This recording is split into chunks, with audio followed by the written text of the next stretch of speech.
आपके अपने YouTube channel खबर समाचार में आपका स्वागत है। सुजानगढ़ विधानसभा क्षेत्र के उपचुनाव को लेकर कांग्रेस व भाजपा के बाद अब आरएलपी ने भी अपनी तैयारियों को गति प्रदान करना शुरू कर दिया है। आरएलपी द्वारा आगामी 7 मार्च को सांडवा में युवा किसान जन आक्रोश रैली का आयोजन किया जा रहा है, जिसे पार्टी के राष्ट्रीय संयोजक व नागौर सांसद हनुमान बेनीवाल संबोधित करेंगे।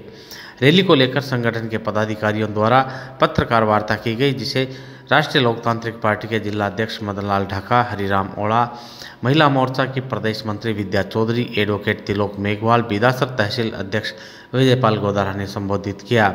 इस दौरान बिदासर तहसील उपाध्यक्ष भगवान महिला, कालूराम मैया, आशिफ राइन, सरोज नायक, बजरंग लाल प्रजापत, कालूराम, राजेंद्र छरंग, अशरफ राइन सहित अनेक आरएलपी कार्यकर्ता उपस्थित थे।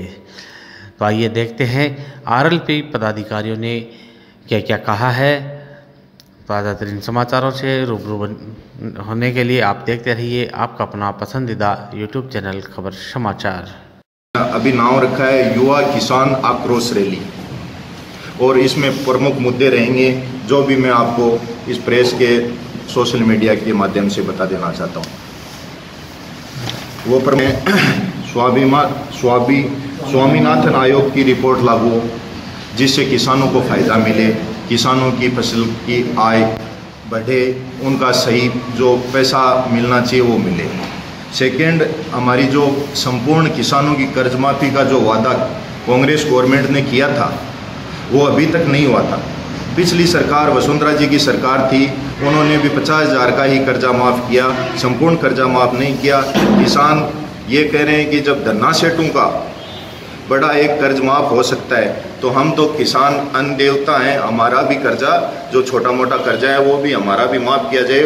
और जनता जो कांग्रेस की सरकार दोबारा उपचुनाव में वोट तो मांग रही है, पर अभी तक 2.5 साल निकल गए, अपना जो वादा किया था वो पूर्ण नहीं कर पाई। तो कहीं ना कहीं आपको ये नहीं लगता है कि 100 किलो सरकार किसानों के साथ छल कर रही है, धोखा कर रही है? बिल्कुल छल कर रही है। अब ये कह रहे हैं कि मोदी सरकार ने 3 काले कानून ले आए, तो भी 3 काले कानून मोदी सरकार ने लिए है। हमारे सुप्रीमो हनुमान जी बेनीवाल हैं, उन्होंने सबसे पहले राजस्थान से एनडीए के जो गठबंधन के घटक दल थे उन्होंने तोड़ा। भाई मोदी जी ने ये किसानों के साथ गलत किया है तो मोदी जी गलत हैं, इसका मतलब ये तो नहीं है राहुल जी अच्छे हो गए। इसका श्रेय जनता को फिर बरगला के कांग्रेस अपना क्रेडिट लेना चाहती है, पर ये जनता समझदार है, जागरूक हो गई है, ये कांग्रेस को क्रेडिट नहीं लेने देगी। तीसरा हमारा जो मुद्दा रहेगा वो सिंगल फेस की जो विद्युत की समस्या है। भाई राजस्थान है वो आज खुद बिजली का उत्पादन करता है। अब अपने भारत में कई स्टेट तो ऐसे हैं जहाँ बिजली का उत्पादन नहीं होता है, फिर भी 24 घंटे बिजली मिलती है, और वो भी दिल्ली जैसे स्टेटों में 250 यूनिट तो बिल्कुल फ्री मिलती है, उसके बाद में आधी रेट पे बिजली मिलती है। तो हम भी आपके माध्यम से ये बताना चाहते हैं कि भाई राजस्थान जब बिजली उत्पादन कर रहा है तो हमारी भी सोची जाए। किसानों के लिए बिजली प्रमुख होती है, और बिजली का जो रेट में भी है, कभी किसानों ने विरोध नहीं किया। भाई किसानों ने विरोध नहीं किया, किसान अब उस किसानों के विरोध को एक जागरूक माहौल बनाने के लिए ही हमारे सुप्रीमो हनुमान जी बेनीवाल ने ये तीसरी पार्टी जो राष्ट्रीय लोकतांत्रिक पार्टी के नाम से पार्टी बनाई है। इसमें सिर्फ और सिर्फ किसानों की बिजली से संबंधी, टोल से संबंधी, युवाओं के रोजगार भत्ते से संबंधी ये हमारे प्रमुख मुद्दे रहेंगे। ये टोल टैक्स है। बट हमारे सुप्रीमो ने टोल टैक्स का मुद्दा काफ़ी बार उठाया है। जब रोड गाड़ी हम खरीदते हैं, गाड़ी का टैक्स एक बार में जो परिवहन विभाग है वो ले लेता है। जैसे अभी मैंने गाड़ी खरीदी है, उसका 1.25 लाख रुपये मेरे से पहले ही ले लिया गया है, तो ये बार बार फिर किस चीज़ का टैक्स? नहीं, आप जो भी मुद्दे उठा रहे हैं, जो भी बात कर रहे हैं, वो प्रदेश और देश स्तर के, आप स्थानीय स्तर पर किन बातों को लेकर चुनाव में आ रहे हैं? स्थानीय स्तर पे देखो हमारे बिजली के मुद्दे रहेंगे। जो 24 घंटे बिजली की बात हम कर रहे हैं कि भाई राजस्थान में बिजली उत्पादन हो रही है, तो किसानों को 24 घंटे बिजली सिंगल फेज की बात कर रहा हूँ। सुजानगढ़ की बात कर रहा हूँ, सुजानगढ़ विधानसभा क्षेत्र की बात कर रहा हूँ मैं। तो सुजानगढ़ में भी बहुत सा सिंचित एरिया है। बिजली के जो यूनिट दर बढ़ा के किसानों की कमर तोड़ी जा रही है। मैं आपके माध्यम से बताना चाहता हूं कि गवर्नमेंट उस पर भी अमल करे और किसानों की जो बढ़ी हुई रेटें हैं वो वापस ले, ताकि हमारे सुजानगढ़ के अथुना जो सिंचित बेल्ट का एरिया है, किसानों का एरिया है, उनको किसानों को फायदा मिले। सुजानगढ़ उपचुनाव लड़ने वाली आरएलपी? हाँ जी बिल्कुल। उम्मीदवार तय कर लिए हैं? उम्मीदवार हाँ तय तो 2-3 पे चर्चा चल रही है, बाकी जनता का तो तय ही है, बाकी सुप्रीमो के जो भी आदेश होंगे हम एकजुटता के साथ, संपूर्ण कार्यकर्ता एकजुटता के साथ हमारे उम्मीदवार को जिताने का पूरा प्रयास करेंगे। देखते हैं कि हमारे राजस्थान में जो है कानून व्यवस्था है वो जीरो है, दिन पे दिन महिलाओं पर अत्याचार बढ़ते जा रहे हैं। तो हमारे जो उपचुनाव होगा उसमें हमारा ये भी मुद्दा होगा कि महिलाओं पर जो अत्याचार हो रहे हैं उनको बंद किया जाए और उनको न्याय मिले, और जो बेरोजगारी फैली हुई है उस बेरोजगारी के लिए भी लड़ा जाए। और हमारा आज आप लोगों के माध्यम से मुख्य संदेश यही है कि 7 तारीख आने वाली 7 मार्च को सांडवा में हम एक महारैली रख रहे हैं, किसान युवा आक्रोश रैली। तो आप लोगों के माध्यम से ये बताना चाहते हैं कि सुप्रीमो हनुमान बेनीवाल 7 तारीख को सांडवा में आ रहे हैं। जहाँ तक स्थानीय मुद्दों की बात है, ये मध्यावधि चुनाव चल रहा है और राजस्थान सरकार लगभग अल्पमत में है। राष्ट्रीय स्तर की जो भी पार्टियां कांग्रेस और बीजेपी जो राजस्थान में राज कर रही है, उनके पास लगभग पूर्ण बहुमत नहीं है आज की स्थिति में। इस स्थिति में भी राजस्थान की जो मुख्य पार्टियां कांग्रेस बीजेपी है, जनता के आन मान शान से जो जुड़े हुए मुद्दे हैं उनको नहीं छू रही है। ये हम लोगों के लिए दुर्भाग्य की बात है। मुख्य मुद्दे में अगर हम देखा जाए तो आप हम सब के आन मान शान का जो मुद्दा है वो है हमारा क्षेत्र जिला बने।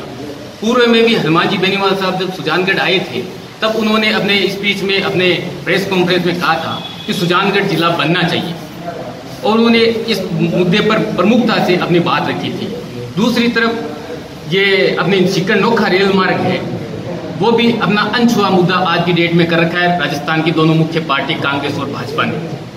तीसरी जो सबसे बड़ी बात है कि हम लोग सुजानगढ़ से निकल करके जब बिदासर की तरफ मुख करते हैं तो ये ताल छापर मर्ग अभ्यारण्य का जो मामला है रोड का, आज वन विभाग और हाईवे अथॉरिटी के बीच में डिस्प्यूट के कारण अटका हुआ पड़ा है, जिसके कारण सुजानगढ़ के और बिदासर के जो आने जाने वाले लोग हैं या अन्य जो दूर दराज के आने जाने वाले लोग हैं उनको लगभग 5 से 10 किलोमीटर दूरी है वो तय करके और आना जाना पड़ता है। तो हमारा ये मुद्दा है पार्टी का कि भाई आप ताल छापर मर्ग अभ्यारण्य ओवर ब्रिज वो बना करके और हम लोगों को इससे निजात दिलाएं। तो मैं समझता हूं कि इस संकट की घड़ी में भी राजस्थान की दोनों मुख्य पार्टियां जो राजस्थान पर राज करने को आतुर है वो हमारे हित के, हमारे आन मान शान के मुद्दों को नहीं छू रही है। मैं समझता हूं क्षेत्र की जनता को दोनों पार्टियों को लात मार करके तीसरी नई पार्टी को हमें उभारना चाहिए ताकि हमारी क्षेत्र को आन मान शान का मुद्दा है वो हम लोग जिला बनाने का वो जिला बने, सीकर नोखा रेल मार्ग बने, ताल छापर मर्ग अभ्यारण्य जो ओवरब्रिज है वो बने ताकि जनता वास्तविक लाभ है वो प्राप्त कर सके। और वीसीआर के नाम पर जो लूट है, आज चाहे जहां वीसीआर भर देते हैं, वीसीआर भरते 50,000 रुपए की, लाख रुपए की है और चौथ वसूली करके उस वीसीआर को 10,000 5,000 रुपए तक ये बिजली बोर्ड और बिजली कंपनियां जो लूट का सिस्टम फैला रखी है इसको भी बंद किया जाए। ये भी इसका मुख्य मुद्दा है। किसानों का और युवाओं का तो है ही है। स्थानीय स्तर के जो मुद्दे अभी आपने पूछे थे, मैं समझता हूँ हमारे जो साथी बंधु है उनके थोड़ी जहन में ये बात ज्यादा नहीं थी, इसलिए मैंने ये बात आपके सामने रखी है। और मैं भी इसीलिए पार्टी के विचारधारों से जुड़ करके कि किसानों के, युवाओं के, मजदूरों के लिए पार्टी स्पेशल कर रही है, नो डाउट। और हमारे क्षेत्र के जो अनटच मुद्दे हैं जो अन्य पार्टियां ने छुआ नहीं है उनको ये लेकर के चल रही है। इसके कारण मैं आज इस संगठन में, इस सिस्टम में मैं आज समर्पित हुआ हूँ। मैं समझता हूँ आने वाले टाइम में सुजानगढ़ के आवाम भी इससे जुड़ेगी और दोनों मुख्य पार्टियों को सबक सिखाएगी। दोनों सरकारों ने परेशान कर रखा है। अभी सीएम ने आगे घोषणा की है कि किसानों के 1,000 रुपये प्रति महीना माफ होगा, जबकि उनकी शर्त लगा दी कि प्रति मीटर हमारा किसान क्षेत्रों के फ्लैट रेट के मीटर से पैसे आते नहीं। मुख्य मुद्दा है, लुभाने की कोशिश कर रहे हैं। इस जनता नहीं लुभाएगी। बीजेपी और कांग्रेस दोनों से परेशान हुए किसान लोग, आम जन ये थर्ड फ्रंट को मजबूत करेंगे और हमारे क्षेत्र में बिजली की भयंकर सुविधा है, समस्या है। अभी क्या है कि जैसे ही सीएम आया, सीएम ने घोषणा की 2-4 घंटे लाइट बता दी। उस चुनाव के बाद लाइट हमें चाहिए सिंपल लाइट 24 घंटा मिले। मेन मुद्दा हम आपके माध्यम से ये कहना चाहते हैं, जो 6 घंटा दे रहे हैं, 6 घंटा कंटिन्यू नहीं दे रहे, टुकड़ों में दे रहे हैं। हम चाहते हैं कि 8 घंटा लगभग लाइट हमें मिले, ताकि हमारी मांगे मिल सके और किसानों को फायदा मिले।